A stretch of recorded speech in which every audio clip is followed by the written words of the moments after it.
Well, if there's one electorate to watch, it's Bennelong on Sydney's North Shore. It has a rich history and celebrity candidates, and it could go either way. Ben Worsley joins us now from Meadowbank in the electorate. Ben, why is everyone talking about Bennelong? Deb, if any seat is likely to attract the interest of people who don't live in it, it's Bennelong. Of course, John Howard was the sitting member here for 33 years until Maxine McHugh came along. Well, now the former TV personality is up against a former tennis star in John Alexander, and he doesn't need much of a swing to replace the incumbent. Now, the seat itself actually provides an interesting demographic snapshot of metropolitan Australia. It's diverse socio-economically and increasingly diverse ethnically. It all shapes as a very interesting contest in Bennelong on August the 21st. In the red corner, the journalist who ousted a PM. In the blue, the tennis star with his eyes on Canberra. In the middle, of course, other people. It's Maxine and... what's his name? I actually have no idea. I haven't heard anything from Maxine at all. I think she'll have a fight on her hands. She did last time and she won, famously. Bennelong will never, ever be taken for granted again. Bennelong was once blue ribbon. In fact, it's been Liberal for 58 of the 61 years it's existed. The removal of the wealthiest suburbs through redistribution and a growing migrant population have edged it to Labor, culminating in the fall of John Howard. But I will no longer be the member for Bennelong.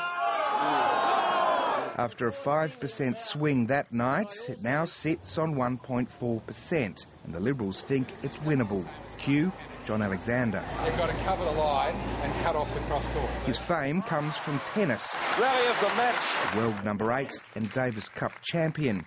He first attempted pre-selection in a neighbouring seat and fails, but he's now been door-knocking Bennelong for 6 months and says he's getting a clear message. The number one thing is the economy, the concern over waste, the unwise spending, the level of debt. Locally, his focus is population and development, specifically new public housing projects. Those who live right close to these inappropriate developments are harmed. Sometimes their properties are devastated in value. The Liberals, to their eternal discredit, have run an entirely mendacious campaign around this issue. Maxine McHugh isn't afraid of getting personal. He did say that he would move into the electorate, and he has not done that. And of course, I think people should keep in mind that Bennelong was his second choice. Part of her success 3 years ago was attributed to wooing the Asian vote. She's very friendly, and she always come to see us. Without it, John Alexander's task will be tough. Before I was voting Labour, but I haven't decided yet. And he's not alone. I don't know. I haven't made up my mind. It is just all so banal. What do you think the outcome's going to be? I have no idea. It's tight, absolutely, yeah, and I take nothing for granted. Bennelong has had just 3 sitting members in its history, John Kramer, John Howard and Maxine McHugh. Now, there's every chance that her political career could be among the more spectacular but shortest in recent history, but there's also every chance that John Alexander's political career won't even get off the ground in the first place. We'll know in 2 weeks' time. Ben Worsley reporting from Bennelong.